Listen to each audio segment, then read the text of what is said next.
दोस्तों, अहरा president doctor दुआ का हार्दिक नमस्कार। आप देख रहे हैं HRTV अहरा। आप जानते भी हैं कि बिहार में विधानसभा का जो चुनाव हो रहा है उसमें गुत्थम गुत्थी खूब हो रहा है।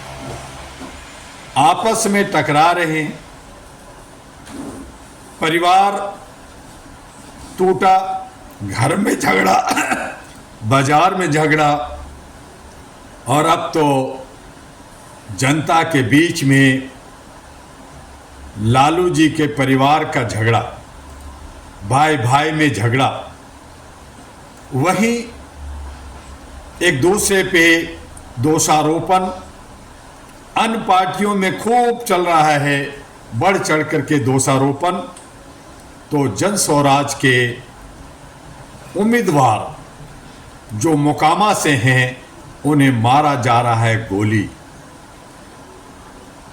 यह है बिहार का विधानसभा का चुनाव वोटिंग से पहले और वोटिंग तक कितने जाने जाएंगी, कितनी अफरा तफरी मचेगी, कितने लाखों करोड़ों का खर्च होगा, इसका कोई हिसाब नहीं। चुनाव आयोग निरंकुश बन करके, खामोश बन करके, सिर्फ बड़ी पार्टियों को सहयोग करके तमाशा देख रही। कोई व्यवस्था नहीं, कोई कानून नहीं, कोई ऐसा राह और चाह नहीं कि चुनाव शांतिपूर्ण हो। शांतिपूर्ण चुनाव कराने की जिम्मेदारी जो इलेक्शन कमीशन का है वो कहीं नहीं दिख रहा। हर पार्टी दम भर रहा है।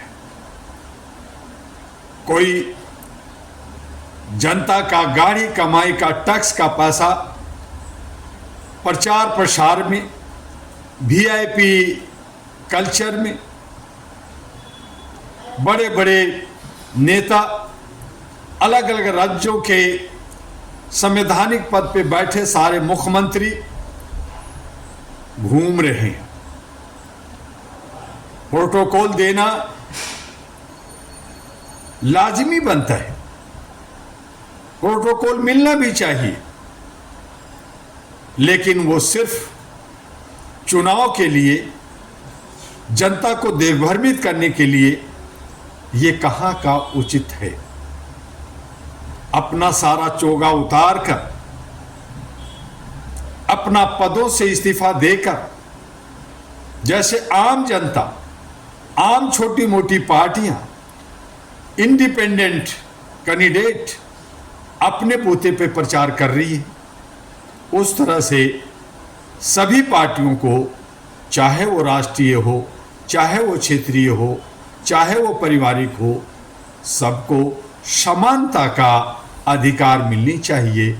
सबको समान रूप से प्रचार, सबको जनता को समझाना और बुझाना चाहिए। अपना एजेंडा क्या है बताना चाहिए।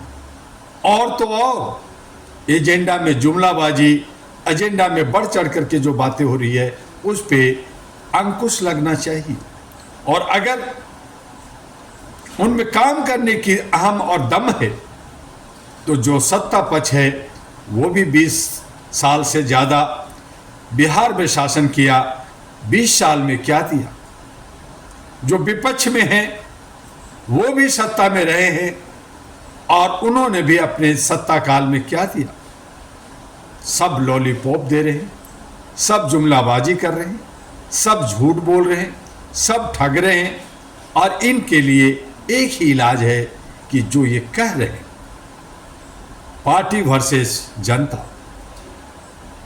एक 100,000 रुपए के स्टैम्प पेपर पर एफिडेविट भरे, शपथ पत्र भरे, जो सेटिस्फाई हों, सत्यापित हों हाई कोर्ट से या सुप्रीम कोर्ट से और इलेक्शन कमीशन से।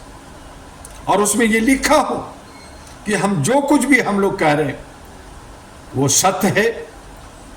अगर हमने इन्हें पूरा नहीं किया 5 साल के अंदर तो हमारी चल अचल संपत्ति जब्त होगी, हम कभी भी राजनीतिक में हिस्सा नहीं लेंगे, यानी चुनाव में हिस्सा नहीं लेंगे और पार्टी निरस्त होगी।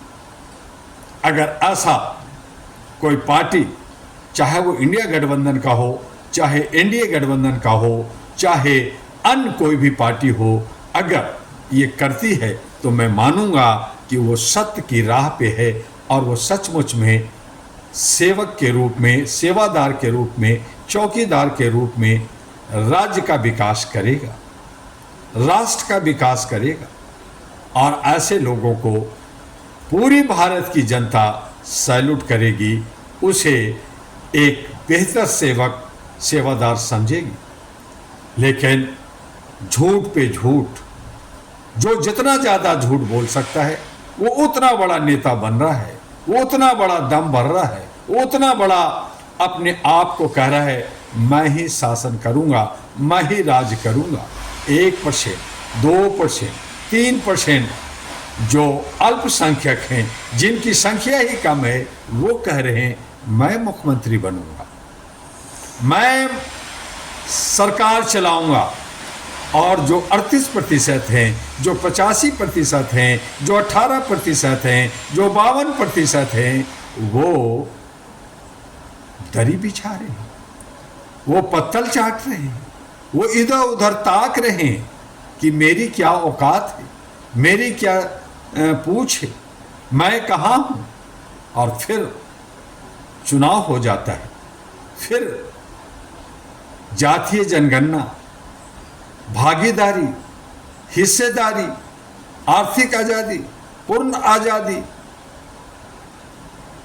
नौकरी और न जाने क्या क्या मानते रहते हैं, धरना प्रदर्शन आंदोलन करते रहते हैं।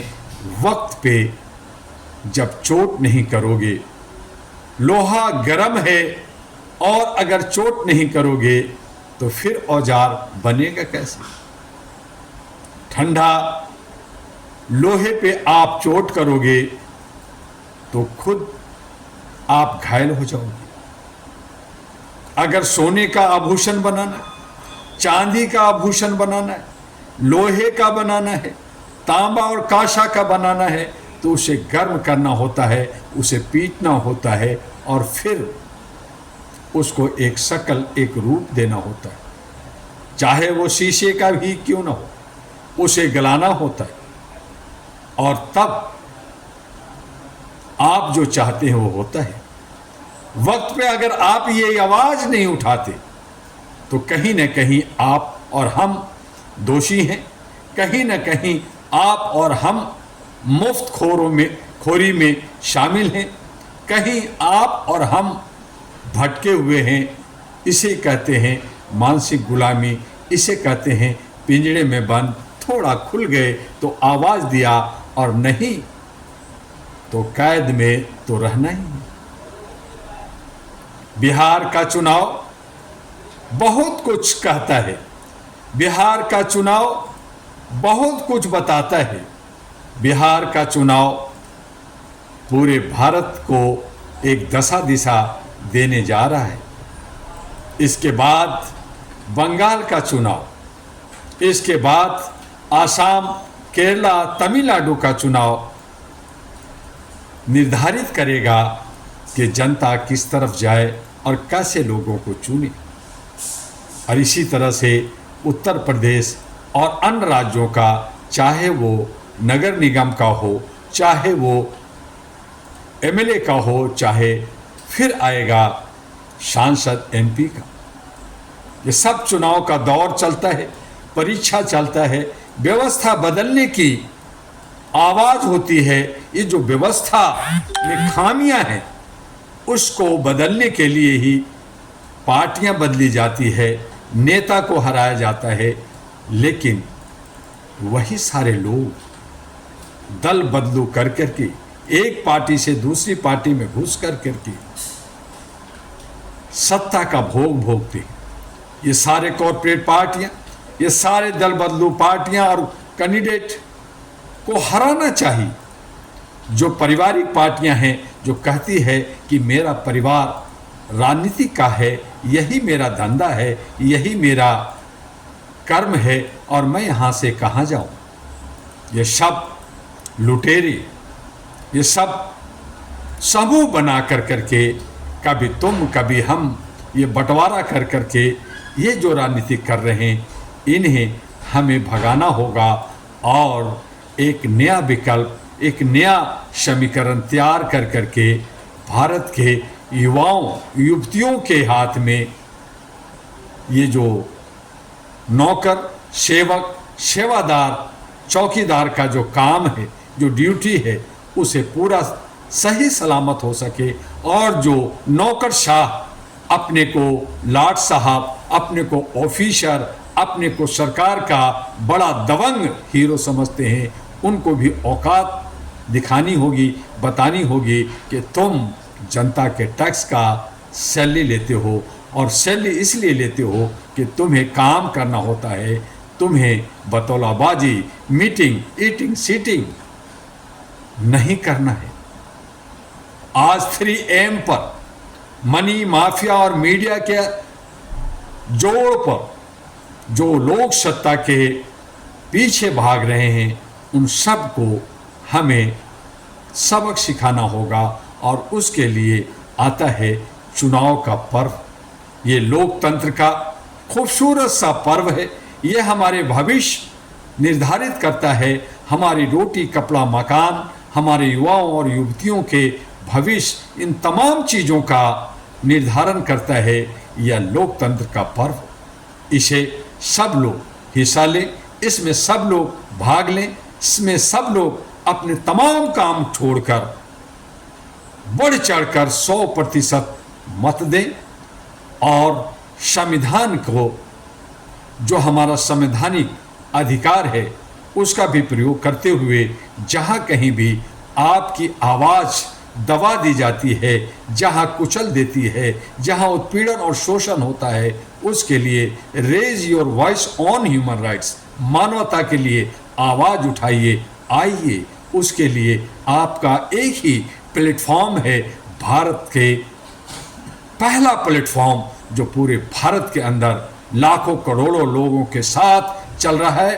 और वो है platform all India human rights association. All India human rights association अहरा आपको जगाता है, आपको प्रोटेक्ट करता है, आपको अपलिफ्टमेंट देता है। आप आगे बढ़िए, स्वावलंबी बनिए, राष्ट्र को स्वावलंबी बनाइए, स्वच्छ बनाइए। और अगर सत्ता में आना है और अगर सारा प्लेटफॉर्म गंदा समझते हैं, सारा प्लेटफॉर्म आपको बेवकूफ़ बना रहा है, तो मानवाधिकार पर आधारित all India national party ANP जो आपके लिए है, उससे आप सत्ता में जा सकते हैं।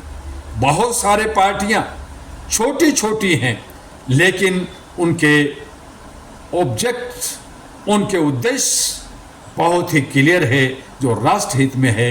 उन सब को मिलाने की कोशिश कीजिए, उसे अलायंस कहते हैं, और नेशनल ग्रीन अलायंस भी अहरा का ही रहा है। अहरा यानी आपका, अहरा यानी अहरा का हम सब।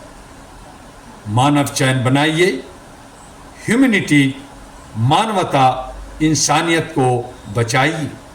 आइए ह्यूमन लाइब्रेरी भी बनाइए, आइए आपस में बात कीजिए और HRTV अहरा के मार्फत अपने संवाद को, अपने वॉइस को, अपनी आवाज़ को न सिर्फ भारत में बल्कि पूरे विश्व के गांव, देहात, कस्बे, हर स्टेट में पहुंचा दीजिए कि अब हम मानव हैं और मानव शक्ति से ही हम प्यार बांटते हुए, ब्रदरहुड, इंसानियत को कायम करते हुए आगे बढ़ेंगे। जितने भी नेगेटिव सोच वाले लोग हैं, जो राक्षस हैं, जो दैत हैं, जो शैतान हैं, उनका सामना करेंगे, उनकी खात्मा करेंगे। बस आज इतना ही, फिर मिलेंगे अगले वीडियो में। आपका डॉक्टर MU दुआ। जय हिंद, जय भारत, नमस्कार।